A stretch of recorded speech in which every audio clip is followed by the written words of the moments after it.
आमच्या नवनवीन व्हिडिओ पाहण्यासाठी सबस्क्राईब बटनवर क्लिक करा आणि घंटा वाजवायला विसरू नका. नमस्कार प्रेक्षक मित्रांनो, आज आपण घेऊन आलोय एक असा प्रयोगशील शेतकरी. यांनी आपल्या शेतीमध्ये केलाय एक अनोखा प्रयोग. तिथे एक छोटीशी पाण्याची धार सोडा खोडाजवळ. ते का तर काश्मीरला पाऊस पडतो किंवा तिकडे बरफ पडत असतो, तिथं कंटिन्यू ओल असते. मग आपला हा उष्णतेचा प्रदेश असल्यामुळे इथं पाणी त्याच्या खोडाजवळ नसते. तर त्यांनी काय केलं की मग मी ते पाणी त्याच्या खोडाजवळ कंटिन्यू चालू ठेवलं आणि गुरुजींनी सांगितलं की तुम्ही हा 10 लिटर तुम्ही जीवामृत वापर केला तर 1.5 महिन्यात त्याला फुलं येतील. अगदी अगदी. आणि तो प्रयोग केला तर मला 6 महिन्यात त्या झाडाला फुलं आलेली दिसली. हा जीवामृतचा चमत्कार पाहायला मिळाला. ओके. आणि आता झाडाला भरपूर सफरचंद आलेली आहेत. ओके. चला तर मित्रांनो, या व्हिडिओमध्ये आपण समजून घेऊया काय आहे तो अनोखा प्रयोग आणि त्यांच्या यशामागचा सर्व प्रवास. मित्रांनो, आपल्या चॅनलवरील पुढील सर्व व्हिडिओ पाहण्यासाठी सबस्क्राईब बटनवर क्लिक करा आणि हा व्हिडिओ आवडल्यास एक लाईक जरूर करा. सर, आपलं नाव सांगा. माझे नाव गुलाब महादेव गुले, मुक्काम पोस्ट वेळू, तालुका भोर, जिल्हा पुणे. इथं वेळूच्या जवळ जुनंजाई पार्क, खाडी वस्ती, इथं माझा एक फार्म हाऊस आहे. कधी तुम्ही व्हिजिट देऊ शकता. ओके. सर, मला सांगा, तुमच्या फार्मवरती तुम्ही सफरचंदाचं झाडे लावलेली आहेत, तुम्ही फळांचं उत्पादन घेताय. हा पहिला प्रयोग सर आपण केलेला आहे पुणे जिल्ह्यामध्ये, भोर तालुक्यामध्ये. बरोबर. तर सर मला सांगा, कशी काय तुम्हाला कल्पना सुचली? याची कल्पना म्हणजे फक्त माझ्या काय पेपरला एकदा ॲड होती आणि ज्या ठिकाणी हे पेपरच्या ॲडमधून मी त्या नर्सरीचा शोध घेतला आणि तिथून मी त्या सफरचंदाची 2 झाडं निवडली आणि ती आणून लावली.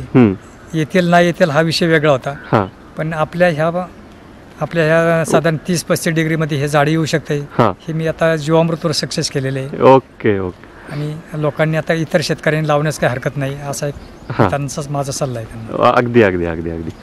सर, आम्हाला सांगा, तुम्ही तुमच्या शेतामध्ये कोणत्या प्रकारच्या सफरचंदाची जात लावलेली आहे?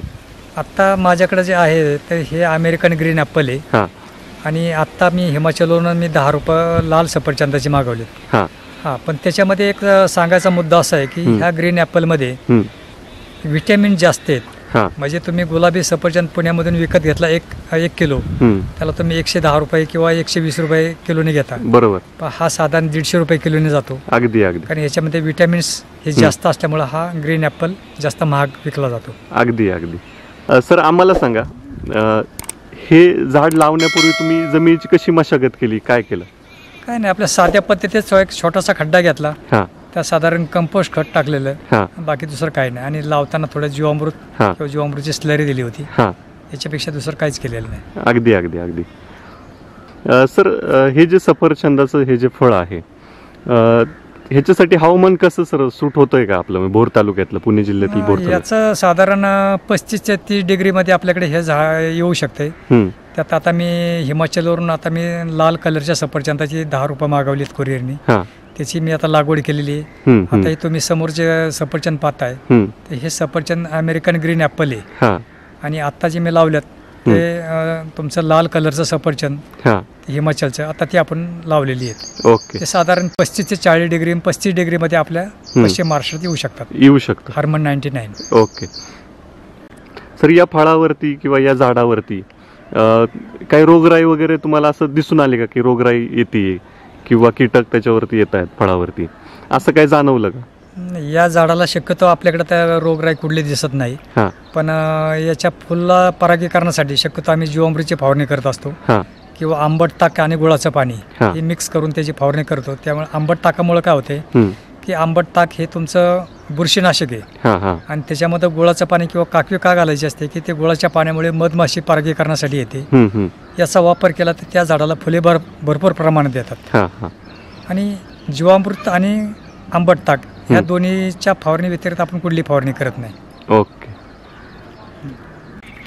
सर, आम्हाला सांगा, सफरचंद सारखं फळ आहे जे हिमालयातलं फळ आहे, तुम्ही कसं काय सर, कसं काय जीवामृत वापरून कसं काय उत्पन्न त्यातून घेतलं? आता हे झाड लावल्यापासून त्याला 3 वर्षामध्ये कुठलंही फळ आलं नव्हतं. हां, कधी लावलं सर आपण? हे 2016च्या आसपास लावलेलं होतं. हां हां, त्यानंतर मी पाळेकर गुरुजींना हा प्रश्न विचारला होता की गुरुजी 3 वर्षाचं झाड आहे पण त्याला सफरचंद कुठलेच आलेलं नाही किंवा येत नाहीत. तर गुरुजींनी एकच फॉर्म्युला सांगितला की 1 तारीख ते 15 तारीख, पहिल्या 15 आठवड्यात 5 लिटर जीवामृत, 15 तारीख ते 30 तारीख दुसऱ्या 15 आठवड्यात 5 लिटर, महिन्याचे 10 लिटर जीवामृत सोडा आणि तिथं एक छोटीशी पाण्याची धार सोडा खोडाजवळ. ते का तर काश्मीरला पाऊस पडतो किंवा तिकडे बरफ पडत असतो, तिथं कंटिन्यू ओल असते. मग आपला हा उष्णतेचा प्रदेश असल्यामुळे इथं पाणी त्याच्या खोडाजवळ नसते. तर त्यांनी काय केलं की मग मी ते पाणी त्याच्या खोडाजवळ कंटिन्यू चालू ठेवलं आणि गुरुजींनी सांगितलं की तुम्ही हा 10 लिटर तुम्ही जीवामृत वापर केला तर 1.5 महिन्यात त्याला फुलं येतील. अगदी अगदी. आणि तो प्रयोग केला तर मला 6 महिन्यात त्या झाडाला फुलं आलेली दिसली. अगदी हा जीवामृतचा चमत्कार पाहायला मिळाला. ओके. आणि आता झाडाला भरपूर सफरचंद आलेली आहेत. ओके. तर मित्रांनो, आपण बघणार आहोत की सरांनी हा कसा काय यशस्वी प्रयोग केला, जीवामृतचा वापर कशा पद्धतीने केला, तर ही सगळी माहिती आपण घेणार आहोत. तर ही व्हिडिओ संपूर्ण पहा मित्रांनो. सर आम्हाला सांगा की जे जीवामृत तुम्ही बनवताय ते कशा पद्धतीने बनवताय आणि कोणती कोणती साधनं त्यासाठी लागतात? जीवामृत बनवण्यासाठी देशी गाईची गरज असते आणि देशी गाईच्या गोमूत्रामधून जे तुम्हाला पाहताय तुम्ही इथं गावरान गाईचे 10 किलो शेण, गावरान गाईचे 5 लिटर गोमूत्र, 1 किलो बेसन पीठ, 1 किलो गुळ आणि जीवाणू माती. जीवाणू माती म्हणजे काय की जिथं आपण रासायनिक स्प्रे दिलेले नसतील या ठिकाणची किंवा वडाखालची माती, हे घटक 200 लिटरच्या पाण्यात तुम्ही टाकले तर याचे 4 दिवसांनी जीवामृत तयार होते. म्हणजे ज्या टायमाला तुम्ही रासायनिक बॅग घेता त्याच्यावर कंटेंट लिहिलेलं असतात की पालाचं प्रमाण किती आहे, पोटॅशचं प्रमाण किती आहे, जे त्याच्यामध्ये रासायनिक कंटेंट असतात ते ह्या नॅचरल जीवामृत मध्ये याचे कंटेंट असतात. अच्छा. आणि पूर्ण 200 लिटरच्या टाकी बनवली तर तुम्हाला 1 एकरासाठी पुरी होती. 1 एकरासाठी तुम्ही एवढं वापरू शकता? 1 एकरासाठी 200 लिटर वापरू शकतो. ओके. सर ही साधनं काय काय आहेत ते एकदा आम्हाला सांगा. आता याच्यामध्ये आपल्याला 200 लिटरचा बॅलरची गरज आहे आणि 200 लिटरच्या बॅलरसाठी आपल्याला 10 किलो गावरान गाईची शेणाची गरज असते. याच्यामध्ये असं असते की आपण जे 10 किलो शेण टाकतो तर ते साधारण हे शेण आपल्या इथे एवढ्या एरियात साठतं. त्याच्या थोडा वर आपल्याला हा कॉक बसवा लागतो आणि इथून लिक्विड जीवामृत आपल्याला यातनी बाहेर काढायला लागतं. बरोबर. आणि हे बाहेर घेऊन ज्या टायमाला तुमचं जीवामृत संपेल त्या टायमाला ही स्लरी असते. ही स्लरी काढण्यासाठी याला आपण इथे एक छोटासा वाल बसवलेला आहे. हे झाकण काढायचं, हे थोडं खाली घेतलं की तुमची स्लरी सगळी इथं खाली येते, तुमचा टँक मोकळा होतो, तुम्ही परत नवीन जीवामृत बनवू शकता. याच्यासाठी असं बनवलं. ओके. म्हणजे या नळीच्या माध्यमातून तुम्ही या पंपामध्ये ते फवारण्यासाठी घेता? या नळीच्या माध्यमातून हे तुम्हाला आता पाहता येईल हे जीवामृत असं बाहेर येतं. हे दोन गाळण्यांनी गाळलं जातं. बरोबर आहे. आणि हे गाळून आपण या इथं जे तुम्ही आता पाईप बघताय या पाईपामधून पूर्ण 3 एकर शेतीला इथून जातं बघा. आणि थोडक्यात जर याला अटॅच केलं तर हे जीवामृत असं बाहेर येतं. हे आपण याच्यामधून पाठवलं.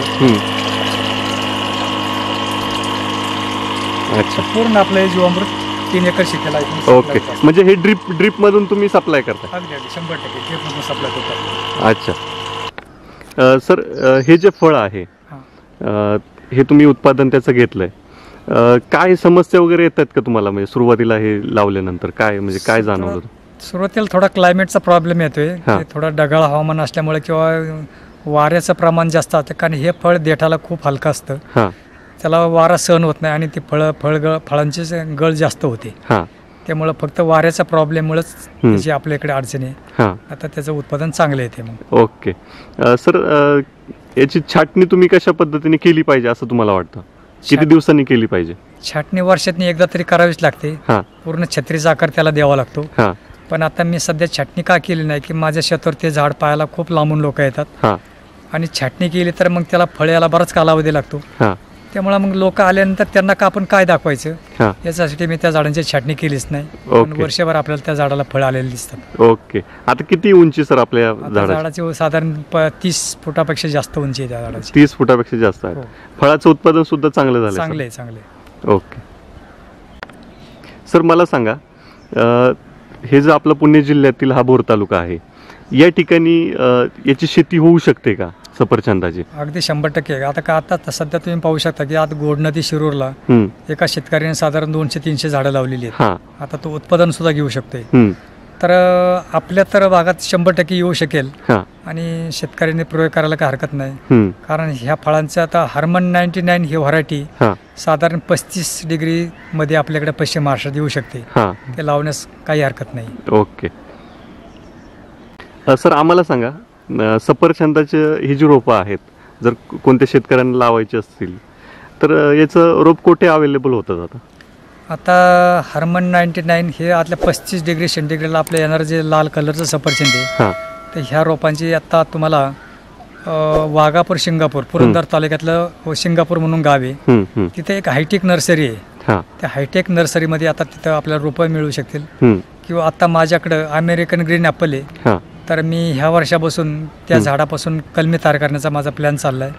तर त्याची रोपं मी आता विक्रीसाठी ठेवणार आहे. ओके, तुम्ही प्रयोग करणार आहात का सर? हो, 100% प्रयोग करणार आहे. ओके, हां, ठीक आहे. अमेरिकन ग्रीन ॲपल आपल्याकडं त्याची रोपं मी देऊ शकतो. अगदी अगदी अगदी. सर, आम्हाला सांगा ही जी शेती आपण करताय, सफरचंदाचं प्रायोगिक तत्वावरती तुम्ही यशस्वी झालेला आहात. जर कोणाला मार्गदर्शन घ्यायचं असेल तर आपण संपर्क केला तर चालू शकेल का आपल्याला? अगदी 100%. तुम्ही या, व्हिजिट करा. मी तुम्हाला अगदी विनामूल्य मोफत सल्ला देऊन याचं पूर्ण मार्गदर्शन करेल. अगदी अगदी. तर प्रेक्षक मित्रांनो, जर कोणाला इच्छुक असतील ही शेती करण्यासाठी तर निश्चितच तुम्ही सरांशी संपर्क करू शकता. खाली डिस्क्रिप्शनमध्ये सरांचा आपण नंबर दिलेला आहे, पत्ता दिलेला आहे. तर धन्यवाद सर आपण दिलेल्या माहितीबद्दल. धन्यवाद.